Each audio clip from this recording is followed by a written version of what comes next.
ทั้งเต็กไม่แล้วก็สิฝากพวกท่านเพลงดังทุกสบับรงมักเมียเขามามอบให้ทั้งทุกคีย์บอร์ดทั้งเบ้าปีใส่ร้านกำลังเลือกเส้นมาอยู่ตอนนี้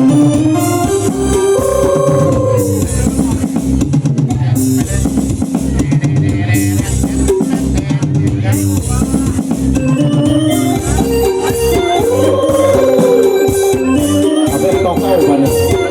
เก้ากันเลยเนาะเพลงนี้เป็นเพลงชากิจไม่ได้ขอต้นฉบับมาแล้วสิบริการน้องละน้องกัดน้อง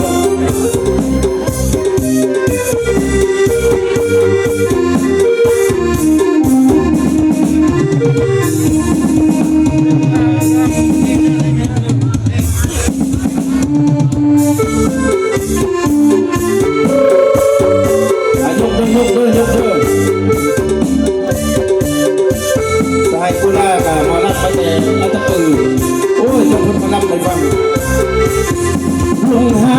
การงอนเพิ่งหูมาก่อนว่าเจ้ามีหัวบางจินพักใจหักจนเมามัวอยากย้อนตัวคืนสิบ่ทันผู้สาวมีผัวเดียวเบิ่งในก็สวยลาหัวใจสะเทือนเป็นขาจนสั่นเมื่อเดินกันสงสารตามาเขา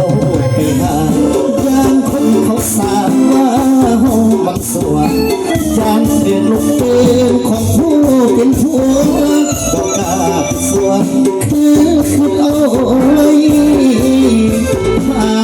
บอกกล้าบอกได้แต่เก็บข้าวเอาไว้ภายในกฎหมายวางบอกมีข้ออะไรเป็นสู้ข้างใจบอกผิดหลอกแล้วลงหักเมียเขาได้รู้ว่าพยานคนใดวันนอนกินพอนความเหงามันย้ำคิดไว้ในใจย้ำตะทูย้ำเข้าไปเพราะได้แต่คิดซื่อๆนั่นบอกกาเสียงยานปีต้นถ้าหากวันใดพวกเจ้าเปลี่ยนใจออกห่างกันได้ไม่คิดเห็นคนอยู่นอกสายตาสิขาดอาสาบนเงี้ยลูกโตซอยเจ้าเห็ดสาดมองเป็นแม่ห่างอายกาสิเอาเรื่องอดีตอายบอกเคยยินดีฮับเอาเมื่อเจ้าเคยมีผัว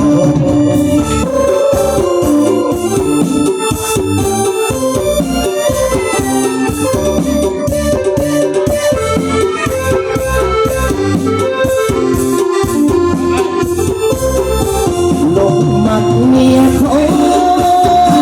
มองเป็นงานคนใดจำต้องเสียทิ้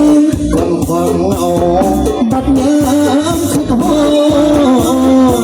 คิดไว้ในใจยามคิดกับหัวดักเข้า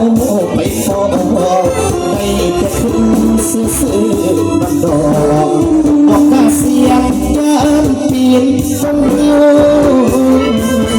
ถ้าหากวันใดหัวเจ้าเปลี่ยนใจออกห่างจากกันให้คิดเป็นคนอยู่นอกสายตาสิขันอาสาบังแย่ลูกเต้าสวยเจ้าให้สาน้องเป็นแม่อายก็สิเอาเรื่องอดีตอายบอกไว้ว่ายินดีฮักเอาแม่เจ้าเคยมีผัว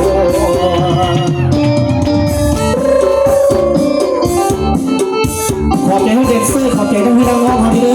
อฝากสาวเสียงดีของพ่อให้ในส่วนนี้